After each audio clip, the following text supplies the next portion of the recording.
Lectura del Santo Evangelio según San Lucas, capítulo 6, versículos 12 al 19. En aquel tiempo subió Jesús a la montaña a orar, y pasó la noche orando a Dios. Cuando se hizo de día, llamó a sus discípulos, escogió a 12 de ellos y los nombró apóstoles: Simón, al que puso de nombre Pedro, y a Andrés su hermano, Santiago, Juan, Felipe, Bartolomé, Mateo, Tomás, Santiago Alfeo, Simón, apodado el Celotes, Judas el de Santiago, y Judas Iscariote, que fue el traidor. Bajó del monte con ellos y se paró en un llano con un grupo grande de discípulos y de pueblo, procedente de toda Judea, de Jerusalén y de la costa de Tiro y de Sidón. Venían a oírlo y a que los curara de sus enfermedades. Los atormentados por espíritus inmundos quedaban curados y la gente trataba de tocarlo porque salía de él una fuerza que los curaba a todos. Palabra del Señor, gloria a ti, Señor Jesús. Nos muestra un detalle pintoresco, si se quiere, de lo que era la actividad evangelizadora de Jesús hace 2000 años. Nos muestra cómo era un hombre demasiado popular, muy querido por las personas y reconocido definitivamente como un profeta, capaz de anunciar con autoridad un mensaje distinto, pero sobre todo capaz de respaldar esas palabras con acciones de sanación y de curación. Nos dice la primera parte del Evangelio que hoy meditamos, cómo Jesús se retira con sus discípulos a la orilla del lago de Galilea y lo sigue una inmensa muchedumbre. Detalla las regiones de Judea, de Jerusalén, de Idumea, de Transjordania, de las cercanías de Tiro y de Sidón. Pero mírenlo el detalle: el ser humano ha sido siempre un sediento de Dios, un sediento de salud física y de salud interior. Y cuando reconocen una persona que efectivamente es imagen de Dios, se van tras ella. Nos dice que la gente literalmente se le echaba encima para tocarlo. Esa hambre espiritual de hace 2000 años, hoy la constata uno de manera silenciosa en muchas personas. Se me da en pensar que detrás de muchas búsquedas espirituales del hombre de hoy, en la nueva era, en religiones orientales, que no necesariamente en el cristianismo, hay una búsqueda eterna, universal e inconsciente de trascendencia, de espiritualidad. Siempre cobran fuerza esa expresión, esas palabras del padre de la iglesia, San Agustín, cuando afirma: Señor, nos hiciste para ti, y nuestro corazón andará inquieto hasta que no repose, no descanse en ti. Es la gran verdad del ser humano. Somos tan indefensos, somos tan frágiles, tan quebradizos, tan limitados. Permítanme esta expresión: estamos tan enfermitos en el cuerpo y en el alma que literalmente nos queremos echar encima de Jesús para tocarlo. Viene a mi memoria el pasaje evangélico de la hemorroísa, que padecía flujos de sangre desde hacía 12 años y se había gastado su dinero en médicos de la época. Pero ella, en una fe muy bonita, dice: con solo tocar la orla, el borde del manto del profeta Jesús, sé que quedaré sana. Efectivamente, Jesús experimenta que sale como una especie de fuerza sanadora de su ser, porque la fe de la mujer ha sido superior a la misma voluntad de Cristo, casi sin contar con su aquiescencia, sin su consentimiento, la mujer ha sido sanada. Este es el Mesías que anuncia el cristianismo.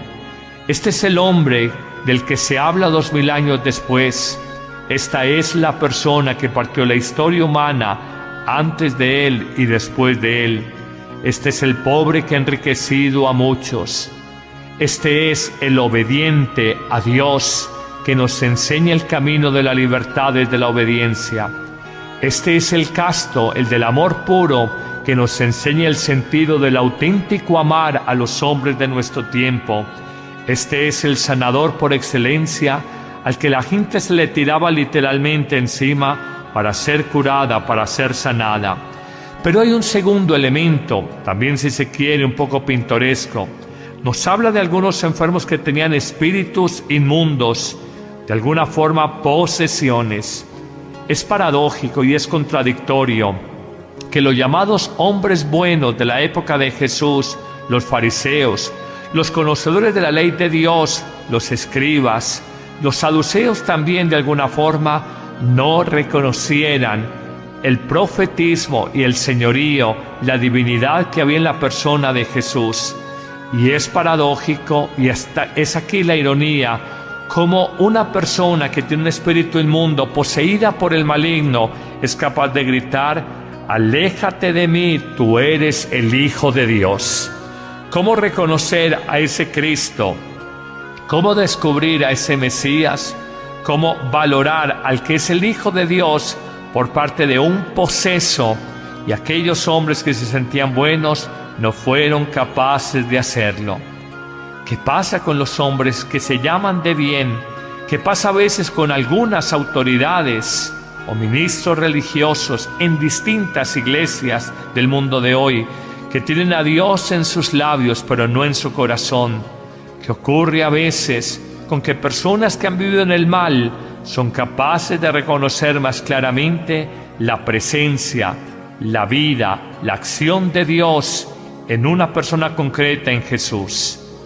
No es gratuito que Jesús haya afirmado, a propósito de la falta de fe de los fariseos en él, que las prostitutas y los cobradores de impuestos, esto es, los publicanos, les antecederán en el reino de los cielos.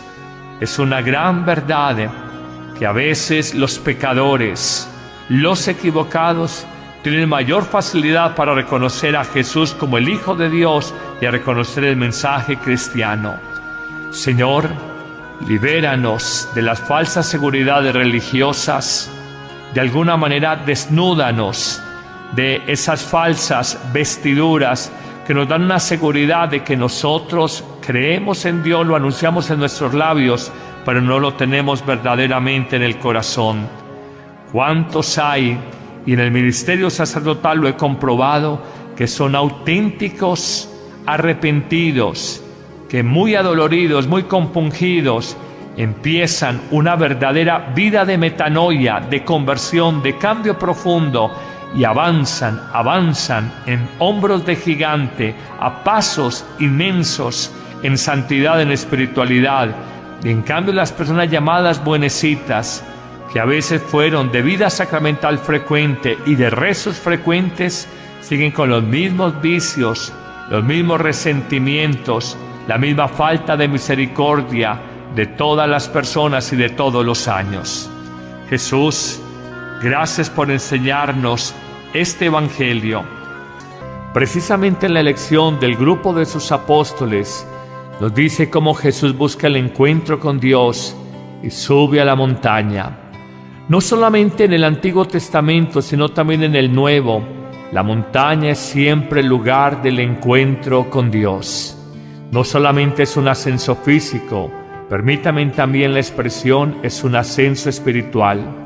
Nos dice que Jesús sube a la montaña y claramente nos da la acción que va a realizar en la montaña: sube a orar.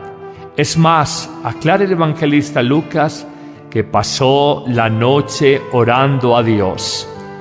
Descubrimos no solamente en este texto evangélico, sino en diferentes pasajes del Nuevo Testamento, que los grandes momentos de la vida de Jesús estuvieron precedidos por largas horas de oración.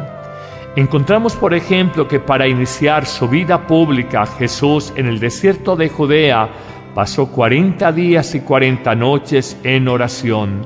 Encontramos que en el monte de la transfiguración, en el monte Tabor, Jesús, antes de transfigurarse frente a Pedro, Santiago y Juan, estaba en oración. Encontramos que Jesús, antes de vivir el momento intensísimo y definitivo del Gólgota y de ser aprendido en Getsemaní, estaba en oración profunda, con una intensidad tal que sudaba sudor como tal y sangre, agua y sangre. Encontramos igualmente en este pasaje que antes de elegir el grupo de los 12 apóstoles, con los cuales de alguna manera iba a acompañar su vida pública y a fundar la iglesia, pasó la noche en oración. Nos dice que llama a cada uno de ellos. Primero son sus discípulos, aprendices. Luego nos dice que los escoge y los nombra apóstoles. En la Biblia, darle un nombre a una persona es asignarle una misión.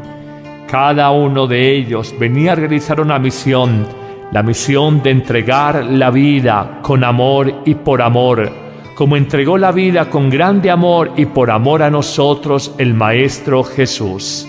Nos dirá también, después de enumerar a cada uno de ellos por su nombre, nos dirá que iban a escuchar a los discípulos, que la gente los buscaba para que los curaran de sus enfermedades y que de alguna manera la gente acercándose a Jesús trataban de tocarlo porque salía de una fuerza que los sanaba a todos. Esa es la tarea del discípulo, no solamente de Jesús, escucharnos. El ser humano hoy necesita escuchar un mensaje con sentido y a veces, frente a tanto ruido del mundo, frente a tanta banalidad, necesitamos escuchar mensajes que le den mayor sentido, mayor hondura a nuestra existencia. Venían a escuchar a Jesús, pero quieren escuchar a los discípulos modernos, nosotros los predicadores, y querer escuchar a Jesús a través de nosotros predicadores o de los discípulos en tiempos de Jesús. Pero también nos dice que iban donde Jesús para que los curara de sus enfermedades. Hoy también nosotros, es porque nos falta fe, pero hoy también nosotros, predicadores, nuevos apóstoles, nuevos profetas en el siglo XXI, por el bautismo, por la fuerza del Espíritu Santo, podemos orar por otras personas pidiendo su curación, su sanación orgánica y sobre todo su sanación psicológica y espiritual. Qué hermosa la iglesia cuando rinde homenaje a esas columnas sobre las que se constituyó la iglesia. El catolicismo no apareció ayer, ni apareció en los últimos 100 años, como las más de 30.000 iglesias protestantes o cristianas no católicas que hay en América Latina. Todas son un fenómeno moderno de los últimos 100 años. La Iglesia Católica apareció hace 2000 años, no hace 100, y apareció fundada sobre las columnas de los apóstoles. Por eso decimos que la Iglesia es una, no son muchas, que es santa a pesar de que haya pecado, porque nos guía el Espíritu Santo en las debilidades humanas, que es apostólica, porque está fundada sobre la fe de los apóstoles, y es católica porque está llamada a la catolicidad, a la universalidad, sin de alguna manera entrar en sectarismos frente a nadie. Señor, ayúdanos en nuestro mundo hoy a ser personas orantes, que nos sintamos llamados, escogidos por Jesús, y que ejemplo de Jesús podamos predicar su mensaje y por la oración sanar de tantas enfermedades al hombre de hoy. Amén.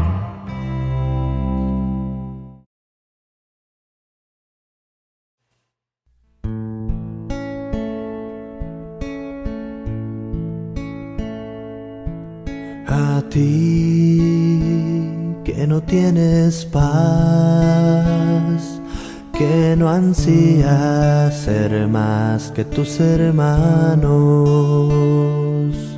a ti que no pusiste en esta tierra tu tesoro, a ti que devuelves bien por mal, que construyes aún en el desastre, a ti que buscas la paz y no la guerra, a ti que en esta vida lloras por tantas cosas que quisieras cambiar, a ti te repite, hombre, las palabras el Señor, Alégrate, regocíjate, pues tuyo es el reino de los cielos. Si por mi causa te desprecia el mundo, alégrate y regocíjate.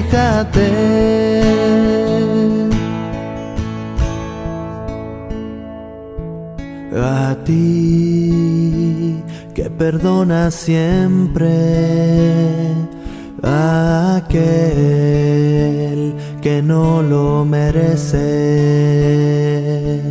a ti que eres recto y noble cuando ves que se te abaja, a ti que te desprecia el mundo porque no sigues las reglas que ha marcado, a ti que te enfrentas con él para así poder salvarlo, a ti que eres calumniado, que eres torturado y ultrajado por mi causa, a ti te repite, hombre, las palabras del Señor. Alégrate, regocíjate, pues tuyo es el reino de los cielos. Si por mi causa te desprecia el mundo, alégrate y regocíjate.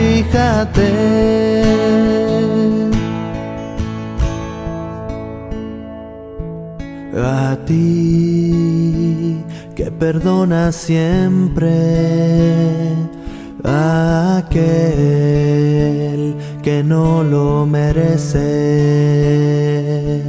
a ti que eres recto y noble cuando ves que se te abaja, a ti que te desprecia el mundo porque no sigues las reglas que ha marcado, a ti que te enfrentas con él para así poder salvarlo, a ti que eres calumniado, que eres torturado y ultrajado por mi causa, a ti te repite, hombre, las palabras del Señor. Alégrate, regocíjate, pues tuyo es el reino de los cielos. Si por mi causa te desprecia el mundo, alégrate y regocíjate.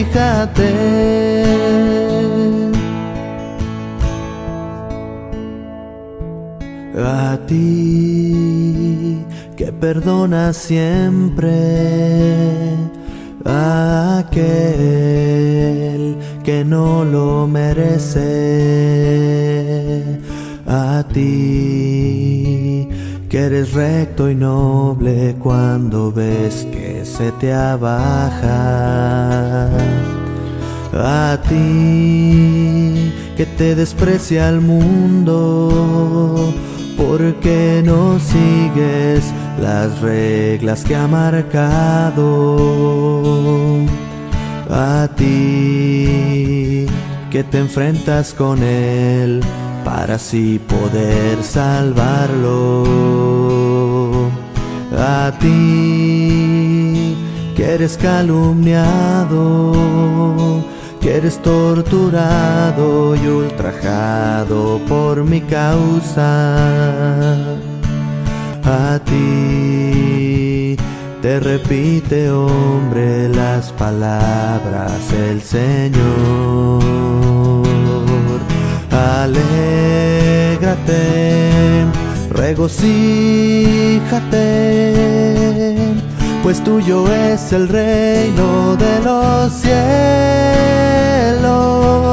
Si por mi causa te desprecia el mundo, alégrate y regocíjate.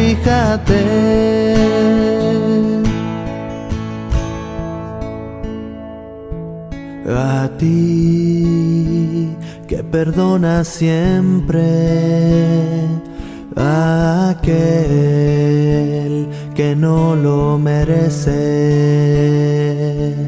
a ti que eres recto y noble cuando ves que se te abaja, a ti que te desprecia el mundo porque no sigues las reglas que ha marcado,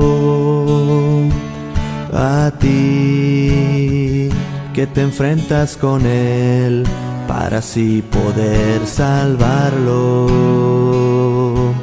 a ti que eres calumniado, que eres torturado y ultrajado por mi causa,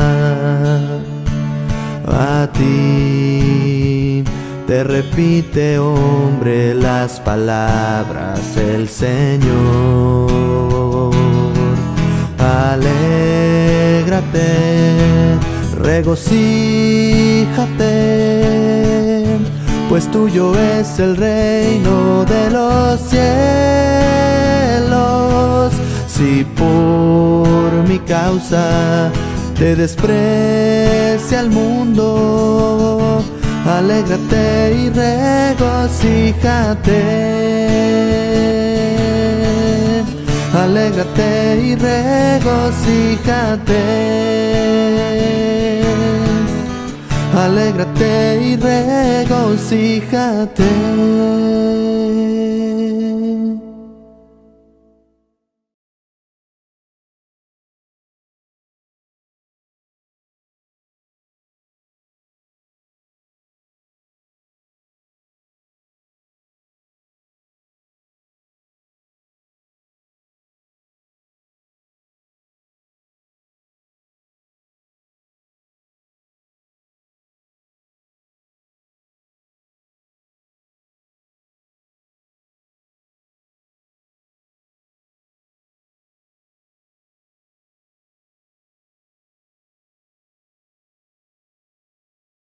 Y apareció fundada sobre las columnas de los apóstoles. Por eso decimos que la iglesia es una, no son muchas, que es santa a pesar de que haya pecado, porque nos guía el Espíritu Santo en las debilidades humanas, que es apostólica, porque está fundada sobre la fe de los apóstoles, y es católica porque está llamada a la catolicidad, a la universalidad, sin de alguna manera entrar en sectarismos frente a nadie. Señor, ayúdanos en nuestro mundo hoy a ser personas orantes, que nos sintamos llamados, escogidos por Jesús, y que ejemplo de Jesús podamos predicar su mensaje y por la oración sanar de tantas enfermedades al hombre de hoy. Amén.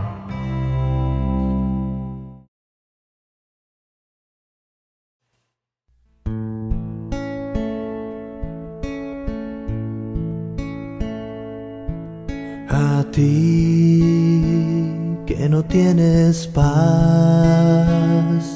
que no ansías ser más que tus hermanos, a ti que no pusiste en esta tierra tu tesoro, a ti que devuelves bien por mal, que construyes aún en el desastre, a ti que buscas la paz y no la guerra. A ti que en esta vida lloras por tantas cosas que quisieras cambiar. A ti te repite, hombre, las palabras el Señor. Alégrate, regocíjate, pues tuyo es el reino de los cielos. Si por mi causa te desprecia el mundo, alégrate y regocíjate.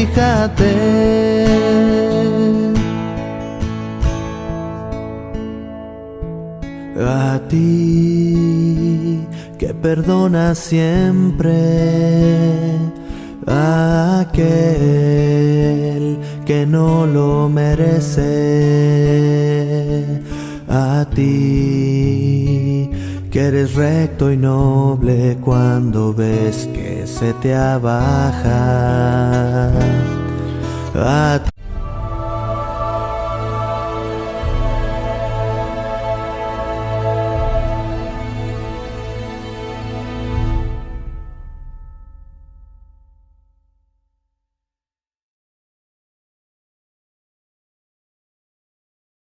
Lectura del Santo Evangelio según San Lucas, capítulo 6, versículos 12 al 19.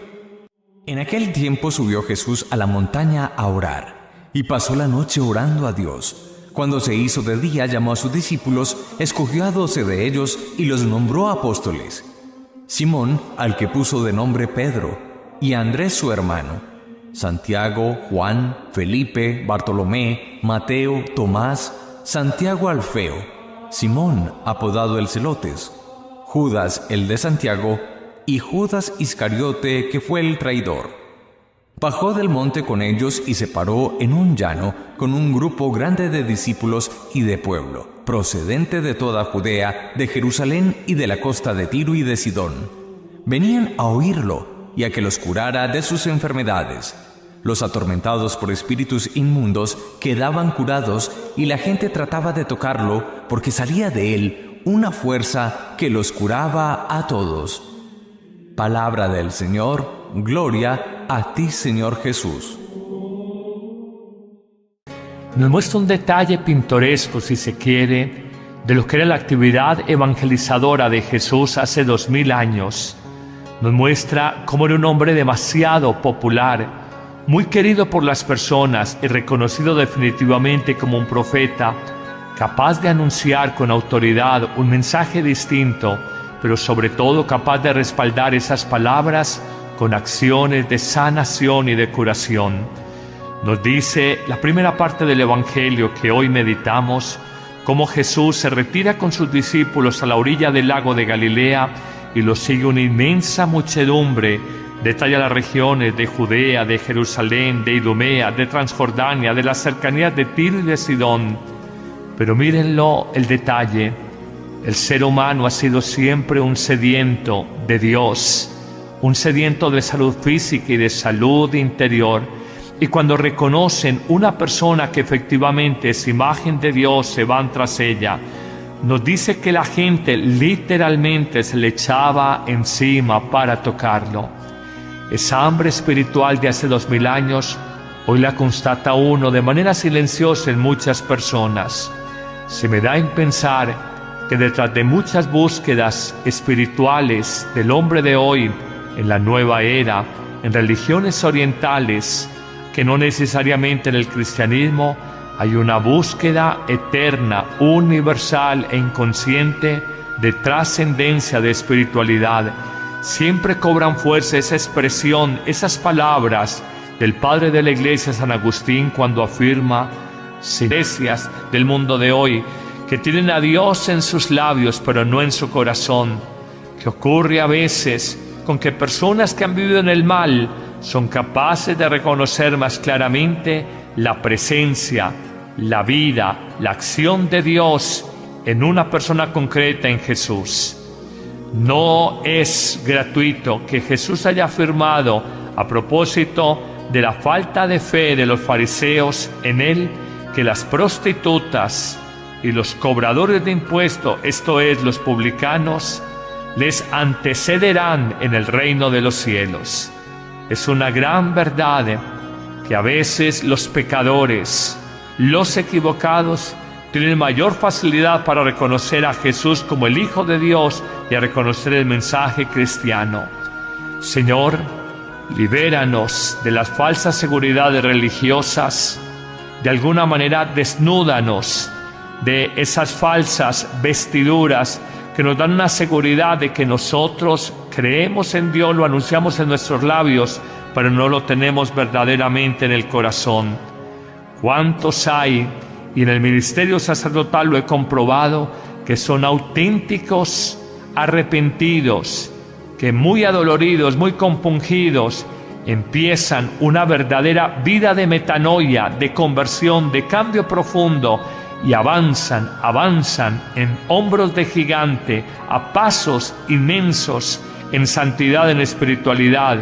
Y en cambio las personas llamadas buenecitas, que a veces fueron de vida sacramental frecuente y de rezos frecuentes, siguen con los mismos vicios, los mismos resentimientos, la misma falta de misericordia de todas las personas y de todos los años. Jesús, gracias por enseñarnos este Evangelio. Precisamente en la elección del grupo de sus apóstoles, nos dice cómo Jesús busca el encuentro con Dios y sube a la montaña. No solamente en el Antiguo Testamento, sino también en el Nuevo, la montaña es siempre el lugar del encuentro con Dios.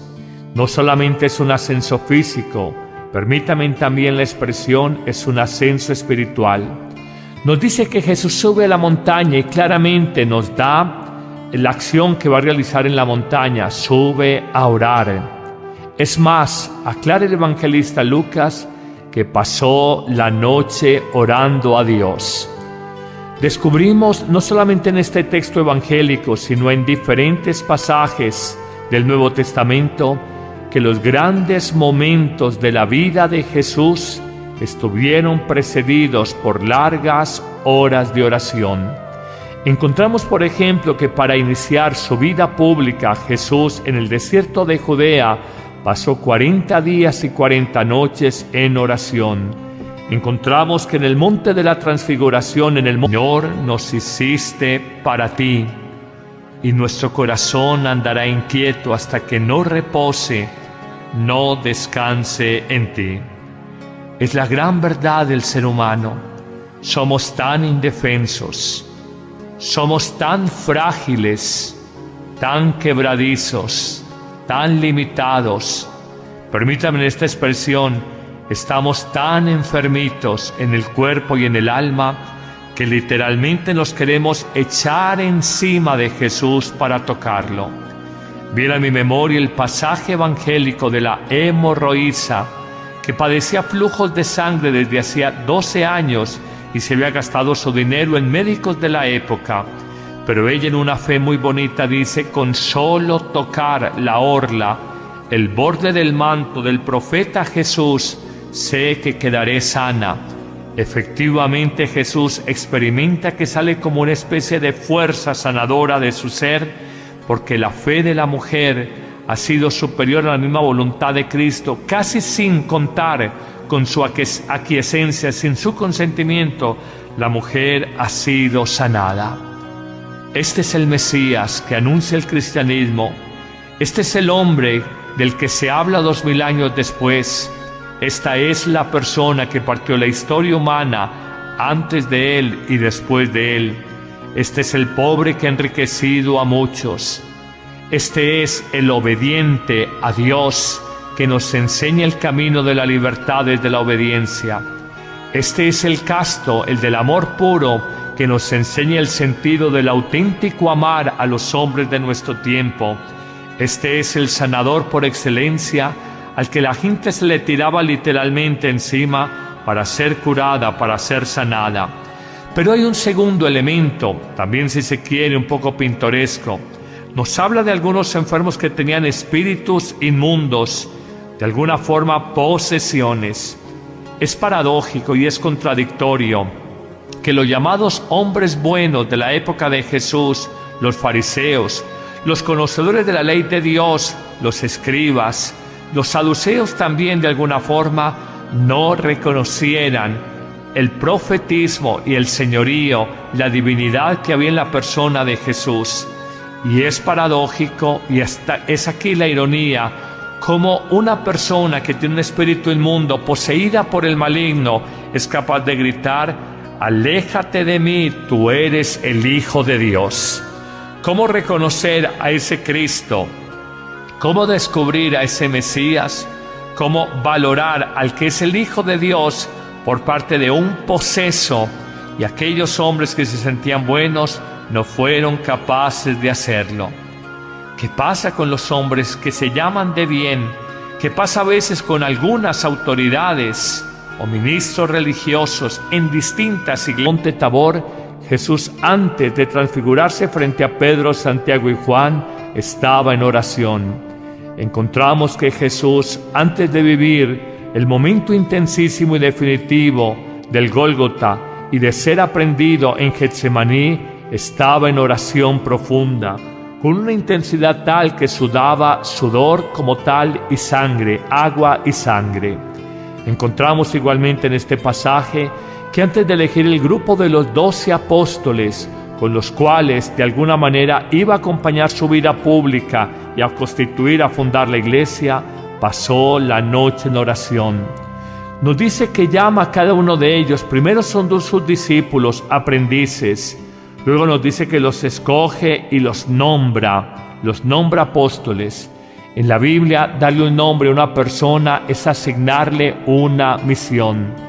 Cada uno de ellos venía a realizar una misión, la misión de entregar la vida con amor y por amor, como entregó la vida con grande amor y por amor a nosotros el Maestro Jesús. Nos dirá también, después de enumerar a cada uno de ellos por su nombre, nos dirá que iban a escuchar a los discípulos, que la gente los buscaba para que los curaran de sus enfermedades y que de alguna manera la gente acercándose a Jesús trataban de tocarlo porque salía de él una fuerza que los sanaba a todos. Esa es la tarea del discípulo, no solamente de Jesús, escucharnos. El ser humano hoy necesita escuchar un mensaje con sentido y a veces, frente a tanto ruido del mundo, frente a tanta banalidad, necesitamos escuchar mensajes que le den mayor sentido, mayor hondura a nuestra existencia. Venían a escuchar a Jesús, pero quieren escuchar a los discípulos modernos, nosotros los predicadores, y querer escuchar a Jesús a través de nosotros predicadores o de los discípulos en tiempos de Jesús. Pero también nos dice que iban donde Jesús para que los curara de sus enfermedades. Hoy también nosotros, es porque nos falta fe, pero hoy también nosotros, predicadores, nuevos apóstoles, nuevos profetas en el siglo XXI, por el bautismo, por la fuerza del Espíritu Santo, podemos orar por otras personas pidiendo su curación, su sanación orgánica y sobre todo su sanación psicológica y espiritual. Qué hermosa la Iglesia cuando rinde homenaje a esas columnas sobre las que se constituyó la Iglesia. El catolicismo no apareció ayer, ni apareció en los últimos 100 años, como las más de 30.000 iglesias protestantes o cristianas no católicas que hay en América Latina. Todas son un fenómeno moderno de los últimos 100 años. La Iglesia Católica apareció hace 2000 años, no hace 100,